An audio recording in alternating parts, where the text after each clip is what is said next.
guys, how are you? It's a beautiful day here where I live in Western New York, and I actually didn't have to wear a jacket this morning, so that is the indication that summer is finally here. In this part of the country, spring can be a bit of a mystery. Oftentimes the springs are absolutely beautiful here, but sometimes they're non-existent. So the weather just transitions very quickly from being cold and very damp and gray to being warm. So I think that is the year that we're having. But we've had some beautiful, trees budding and all of that. So, but it has been less lustrous than in the past. I think this is one of those years where we got our spring curtailed a little bit, but that's okay. I'll take it. We had a mild winter and we're happy over here. So I'm turning down my phone. You know, you're a Catholic librarian. She just every day she forgets something, and it's usually important. But I do the best that I can. So always forget to turn down various noise things when I record, and sometimes it's fine because they don't ring, but not always. So, but speaking of that, this morning I had to take Anne to school because Mike had an appointment in the morning. He usually takes her, but he couldn't this morning. So I took her, and so I got into the parking lot later, and it's exams here. This classes are over, so the parking situation is at least less horrible. But still, the staff lot was full by the time I got in, so I had to park in the student lot next door. And I pulled in, and so this is another thing that I am absolutely terrible at. I am a terrible parker. And we're not even talking parallel parking, which I rarely attempt. This is just pulling into a parking space. I'm just really bad at judging distances. I have it's my vision. I've always had a vision issue. I was born with a birth defect in one of my eyes. But I mean, obviously my vision isn't that bad, or I wouldn't be able to drive at all. But it affects my ability to judge distances. So I'm usually very cautious in this regard, but just pulling into a parking space, I'm always crooked. I can't, I try to stay far away from the other cars, and so I got out of the car, and it was just, I remember when this was an issue in the O.J. Simpson case back in the 90s, one of the pieces of evidence that the prosecution mentioned was that his car was parked on the street somewhat askew, and I remember thinking it would be really bad for me if anybody ever looked at how I parked my car, because mine always looks like that, and I'm not in a hurry. I'm not a good parker. So at any rate, I pulled in and I got out of the car, and I'm juggling all this stuff like I usually am. I've got my little lunch bag, and I've got my big bag with all my work stuff and my purse, and I've always got earbuds in my ears. I'm listening to music, and I looked at my car. Well, this is even worse than usual. I mean, this is not even close. And so I go to get back in my car, because it was embarrassing. I had to straighten it out, and I set off my own car alarm. So I just, I'm so spacey all the time. I'm always thinking about all of these different things, and it does make me worry about myself sometimes. I hope that I don't forget something really, really major, or that I just don't flake out on something important. We do the best we can, but I do worry about these old brain cells up here. So that was my morning, but I fixed the car. It was okay. And I got in, and I was thinking to myself, oftentimes with these tea time recordings, I have an idea in the morning. Like, oh, I'm going to talk about that. I didn't really have one this morning, but I didn't really think that was enough impetus to wait until tomorrow to record, because this is tea time, right? And if you get together with your friends to have tea or share a meal or whatever the case may be, you don't always have specific things that you want to talk about. It's a conversation and what's going on in your life. And I hope that you enjoy these chat sessions as much as I do, and I really do want your feedback on some things, so let's chat. Okay, so just a little round robin of what's going on in my life right now and how I would love for you to be a part of all of these things. So the Pentecost Novena finishes up either tomorrow or Saturday, depending on either Saturday or Sunday, which is the feast itself on Sunday, depending on when you started. And so I'll be finishing up on Saturday. And this has been a good one. I wanted to know how it was going for you if you chose to pray along with this one. I feel this is one of those things that it's hard to quantify. It's not like, well, I guess sometimes you can say whether a prayer intention that you had was answered in a clear way or not. But sometimes it's not so clear. It's very subtle. And this is one of those times. It's usually the way it is for me. But I do feel like there's something happening about the intention with the intention about which I was praying. So it's nothing major. It's certainly not a definitive movement, let's say, in the direction that I was hoping, but it feels positive, and I'll take it. So that's what's going on with me on that, and I wondered how it was going for you. It's a big feast, Pentecost. Yeah, because after that we're going to go back to ordinary time and all that through the summer. So let me know how that's going for you, and if you have any special plans for Pentecost. I suppose I'll wear red on Sunday. That's my plan, and I will continue to pray about this intention. So that's that. In book stuff, for those of you who've been reading along Church of Spies, I know that there's some of you out there. So I am on I think I just started chapter 4 this morning. So chapter 1 is really long, and my Kindle really helps in this. Well, of course, if you have the print copy, you can just look. But now that I see the different options you have on the Kindle, it took me a while to figure all this out. It takes me a while to figure out a lot of things. It gives you these different options, and my favorite is where the Kindle tells you how many minutes you have left in the chapter based upon your reading speed.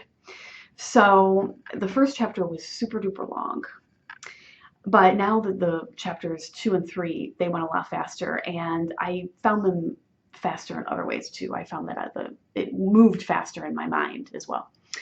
So now I'm on chapter 4. I'm having a lot of difficulty keeping track of who everybody is. I don't know if any of you have that problem, but that's always a problem for me in books and movies too.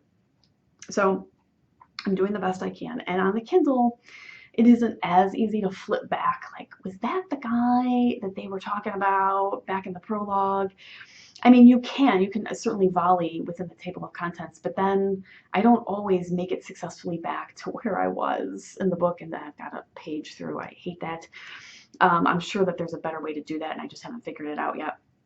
So I'm doing my best to follow along. But I think it's really, really interesting. It's definitely a heavier read, but I hope that you're all still with me. I think that it is good for us, like eating vegetables, I was saying to Samantha yesterday, to read things that you wouldn't normally, say, pick up to read. There are lots of, like, my husband loves nonfiction. That's most of what he reads are like heavy history, war, but he is fascinated by those topics. So so it really depends. For me, I am generally a fiction reader, so this is out of the norm for me, but it's good. It's good. It's good for me to be doing something different. I'm certainly finding the material interesting.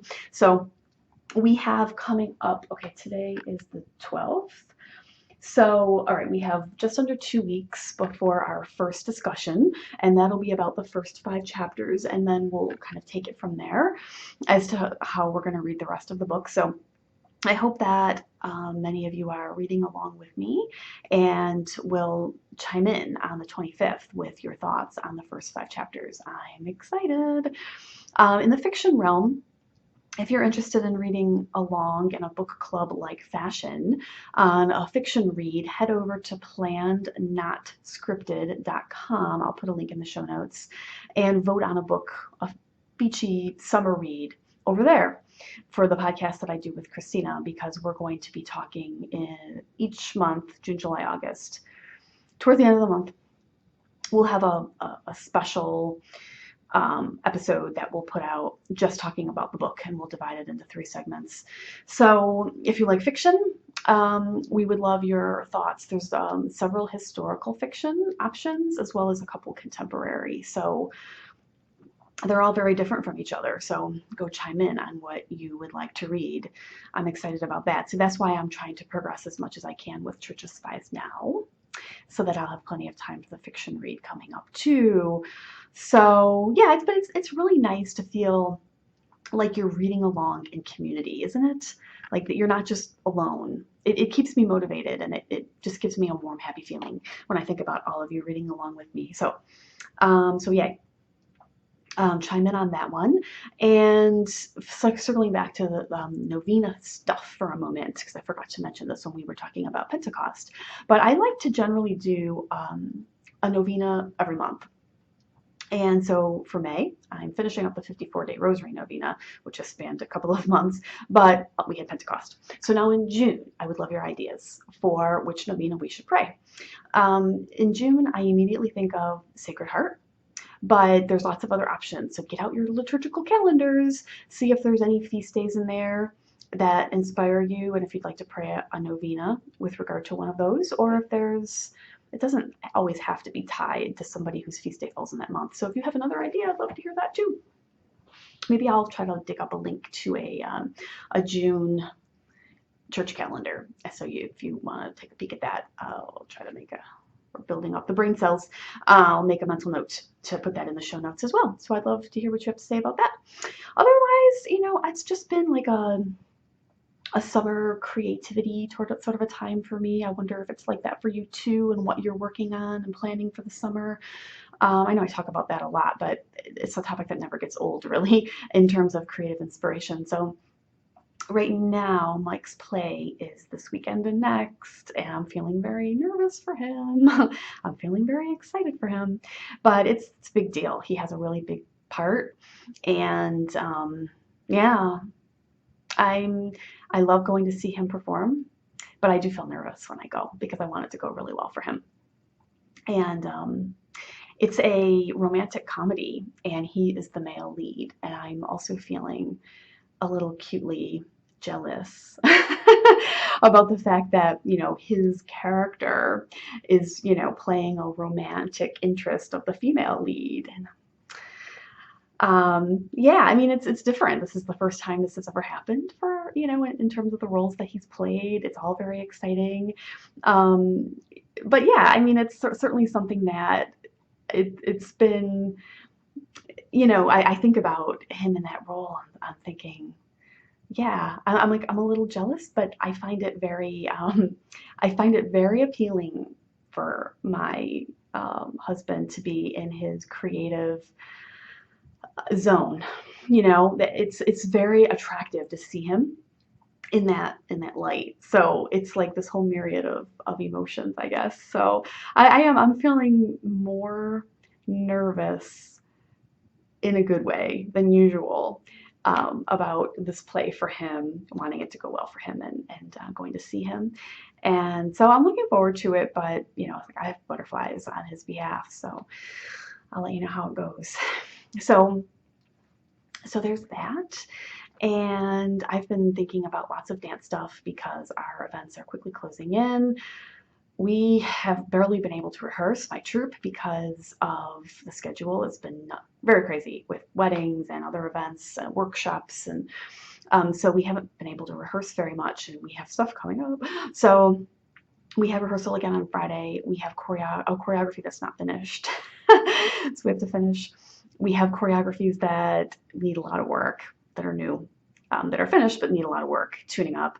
So we've got to work on that. So lots to do there. And I finally started thinking about music for a solo piece for myself. I scheduled a private lesson with Claire because it's a different sort of music, slower piece than I usually do. So I wanted to work with her on our hands and arms and upper body posture, just different things that you focus on when you perform to a piece like that, which is different for me, and veil work. So I'm excited. It's intimidating doing a private lesson. I've done several in the past because I remember the first time I went, And she's like, okay, well, what do you want to work on? And I told her, and she's like, all right, well, I'm gonna put your music on and you dance, and then I'm gonna give you. I was like, oh, it's I mean, obviously I dance in front of people all the time, but it's much more nerve-wracking when it's just one person rather than a whole audience. And when that person is also a dancer, and not only that, is somebody with a lot more knowledge and experience and ability than you. And so therefore, and it's somebody you really respect. And so I really care about her opinion. And so yeah, to just dance there in that context, I sweat major. So at least I know what to expect this time, and I'm looking forward to it. But I do find it a very sweat-inducing affair, so I've got that coming up. I'm really excited about it. But what I find with dance, and I love and appreciate this so much more than when I was growing up and I was taking ballet, is that I really appreciate how much I still have to learn, and I find that so rewarding that there's still so there's this vast mountain of knowledge and skills out there that I still have yet to discover. And just working on that little by little, I find so incredibly exciting and fun. So I'm really looking forward to it. But we've got festivals coming up. The big festival that we do at the end of July every year is they have a stage that they usually rent, which works really well for us. And this year they were saying they might not rent that stage to save money, that they might rent a stage from Party City. We weren't really sure how sturdy that would be. And Claire said that when she mentioned that to them, they made me feel like I was being a diva. But I just don't want to be on something that's, you know, that could potentially prove to be very problematic on performance day. Um, so when you think about Party City, you think about um, inexpensive, which could translate to falling down, I guess, when it comes to a stage. So we'll see how that works out. We have no problem dancing on pavement. It's not as easy to do as on a smoother surface, but we could do that. But then, it's just harder for everybody to see because it's a big crowd that, it's over in the eating area. And so if people are, sitting down and they're not right there, then if everybody's on the same level, you can't really see. So we'll see. But that's what's going on with me. It's fun. I feel really very much looking forward to everything that's coming up, but I gotta run. I got so much to do at work today, but I'm not going to worry about it. It'll get done. But I'm just going to put this out. I enjoyed this chat this week, and I would love all of your feedback on the things that I mentioned today. I'd love to hear what's going on with you and what your creative plans are for the summer, or if you're going on vacation or whatever you're going to be doing. And I look forward to talking to you again next week. Until then, see you soon. Bye.